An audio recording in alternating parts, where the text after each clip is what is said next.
Hello and welcome to A Cat in the Garden.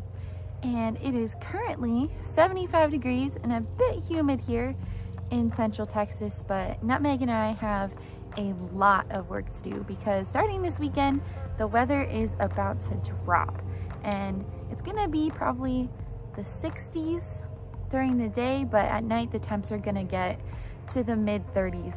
So a lot of my plants probably won't survive, at least the summer ones anyway.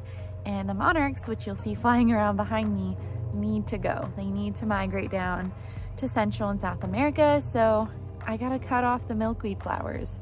And I really don't wanna do that. It's going to pain me because I love having the butterflies here and so does Nutmeg, but it has to be done for their own good. So we're gonna do that today. We're gonna harvest a bunch of produce and then I'll probably do it off camera, but I do have to go buy a frost cloth and cover up some of these plants this weekend. But let's get started. All right, first up is my tomatoes. They're looking like a hot mess right now. Super straggly, but there's actually quite a lot of fruit still on here. And basically for now, I'm gonna take anything that's got some sort of color on it. We did have one cold front come in a little bit while ago, probably a couple weeks ago, and the tomato plants did fine. It got down to 41 degrees, so I really think I'm just gonna try to get anything that has color on it and leave everything else to hopefully ripen up. If things change and the plants start declining, I'm just gonna take everything. And as long as the tomatoes are glossy like this, and these here, see how they have that like glossy sheen? They're going to ripen just fine. It's the ones that aren't glossy that will not. So I actually don't really see any that aren't glossy here. So I'm just gonna go ahead and take everything that looks like this. I've also found the #1 destroyer of my tomato plants this year, a tomato hornworm. I've honestly been able to keep them in check for the most part, but they sure are annoying. So we're just gonna get him out of here so he stops eating my plants. All right, this is the last tomato here. And here's an example of some tomatoes that have more of a matte look to them. They're not, here it is, they're not glossy whatsoever. And obviously they are nowhere near a mature size. So these, even if I did pick them, they just wouldn't make it. So I'm just gonna leave them on the plant no matter what. I'm also gonna pick some basil here. This is gonna be the first plant that will go when it gets cold. So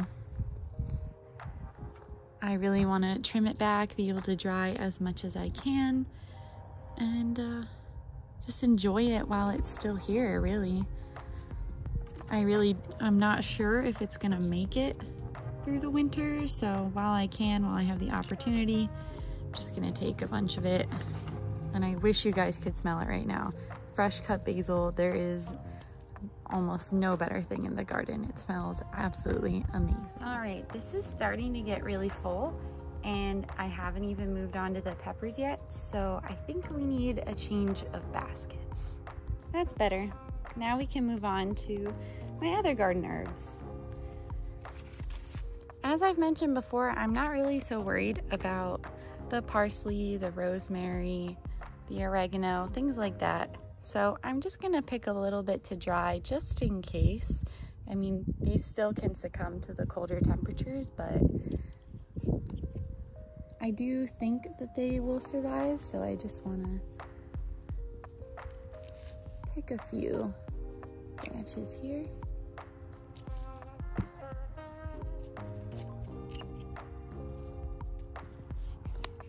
That seems like a good handful. The oregano actually has a lot of young new growth coming up right now. So I think I want to leave it just in case it does survive. I want to give it that opportunity to have the growth come up. And once it's longer, it's a lot easier to pick anyway. So yeah, I'm just going to leave that be. Moving on now, it's time to cut some of these super ripe peppers.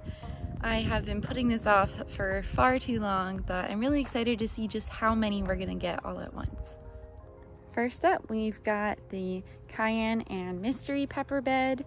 So basically, I'm just gonna take everything that is ripe and ready to go. We've got quite a lot. I mean, I think I'm even gonna take some that have a little bit of green or purple on them still, but now Meg, what are you doing? That was kind of weird, but he's having fun, I guess.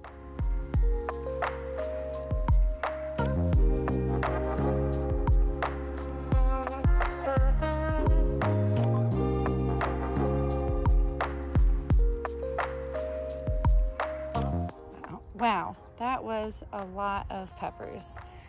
These are all of the mystery peppers, which I'm sure I will never know what they are. And those were all the cayennes. My cayenne plants are just about done for the season really, so wasn't expecting a lot of those, but I really don't know what I'm gonna do with all of that. And next, I've got all of these, so that's gonna be fun to see the grand total.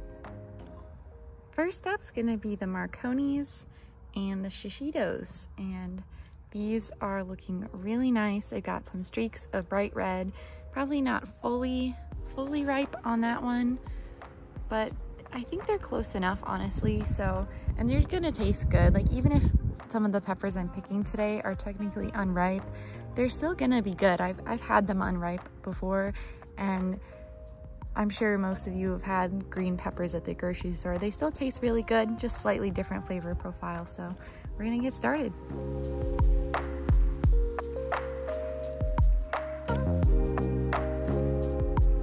Well, this basket is certainly starting to fill up, so I'm gonna go over here and see what else we can get. Looks like these Cubanellas are ready, and this one honestly just means so much to me because I grew this plant from seed and I planted it at the worst time of year in Texas to plant. I think I started the seed in August, and these are my peppers from it, and they look to be a pretty nice size for a Cubanella. The one on the right is the better one, and they're starting to turn color, but Cubanellas, you typically actually want to eat this green color, and they look super nice. I cannot wait to eat these. It's just so rewarding, especially when you start a plant from seed, to actually get fruit, and I'm definitely gonna save seeds from these and grow next year.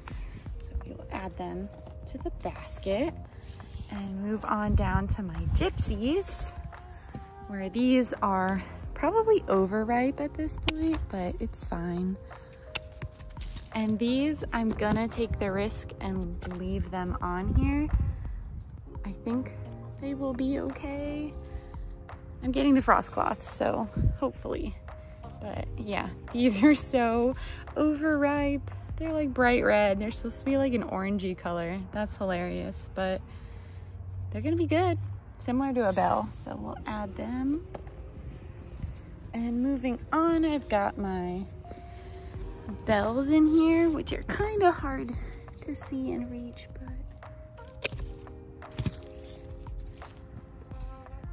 that's super nice. Look at that. These aren't from seed, but still rewarding to grow. And I don't know, should I pick the green ones? Oh man. Oh, this one's got red. I think I'm gonna pick this green one because it's pretty big. But I might leave these two on here because I don't think they're done growing yet. So they're gonna stay. We'll just add these two. Oh my gosh, this is getting so full, you guys. And next is my favorite that I've probably bragged about so much because I can't believe that there are variegated peppers in this world. And the plant certainly doesn't look its best right now, but that's okay. We'll grab these as well. Anything turning color, for sure. You're coming with me. Like, how cute are these? This one's super ripe. Nature is so cool. So chocolate candy cane bell, one of my favorites. Next, I have some poblanos, some jalapenos, there we go. And this chili, I think it's called a Santana. I've never had it before, haven't had any peppers ripen off of it yet. So that'll be fun to try. The poblanos look a little misshapen this year, except for a couple growing down here that came in late, and they aren't done growing yet. They don't appear ripe like these do. So I'm gonna leave them and just pick these, but definitely not saving seeds from these because I've never seen a poblano look so short and stumpy in my life, and they all kind of look like that. So we're gonna pick them. They'll taste good, but a little odd. These jalapenos right here were also from seed, so that's really exciting.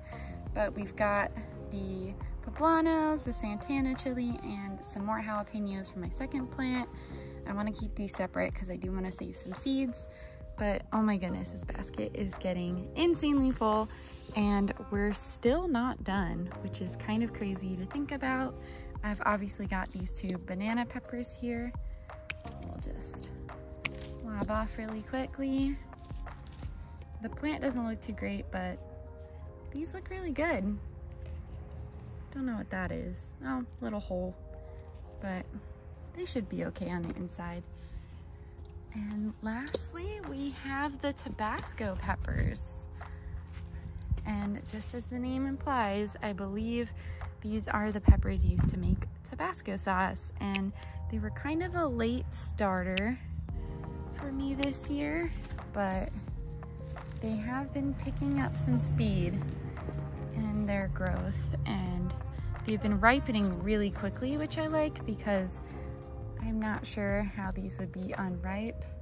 I think those are all the ripe ones I have, so I am gonna take a bit of a risk and leave the rest on here, but got some little Tabasco peppers. Hopefully the others ripen soon.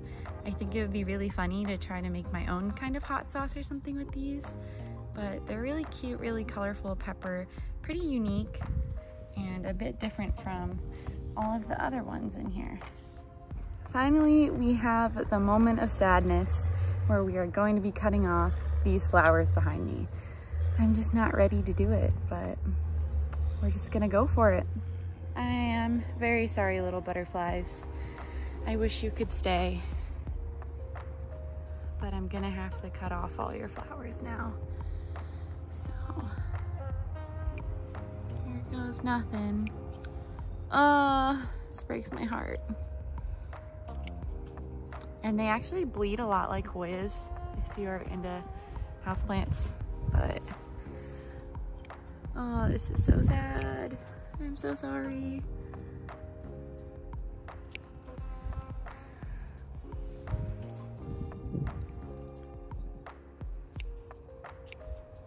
Oh,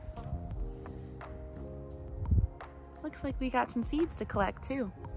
So that's a plus, be able to share them. I just sent some to my mom actually because she grows a lot of milkweed, but she doesn't have this kind with the red and orange flowers, so I want to be able to share that with her so she can grow it next year.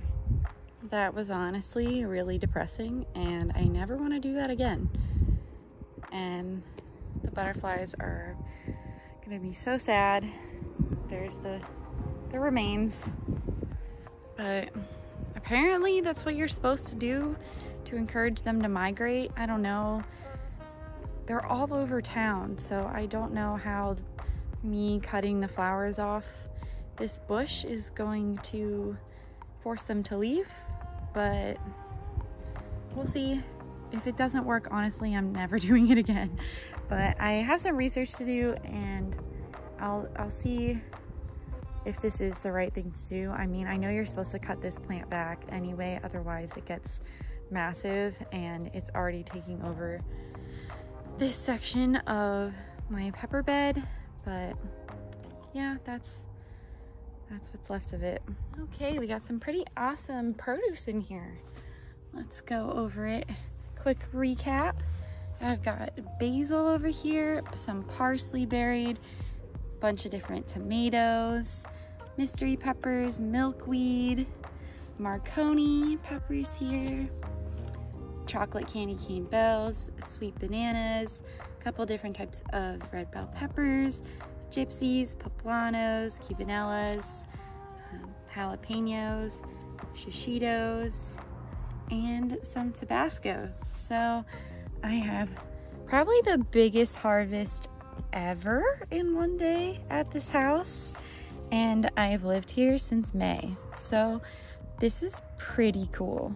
I'm super excited about this. All right, thank you so much for coming along with us today and helping us prep for the cold winter weather, I guess winter for Texas, that we're gonna be getting here at the end of this week. And for picking some produce with us. I am super excited about everything that we got, and I've got more coming. If you look over there, I have a huge cucumber that is almost ready, and it's my first time growing cucumbers by myself, so I am super excited about that. I think I'm gonna leave it on for another couple more days, but it's almost ready, so I'm very excited about that. And Nutmeg was very excited to be out here chasing all of the bugs and probably eating them, but that's his thing. That's what he likes to do. And if you like this video, make sure to give us a thumbs up down below and subscribe so you can see more gardening videos like this with me and Nutmeg. Thank you so much for watching, and we will catch you in the next one.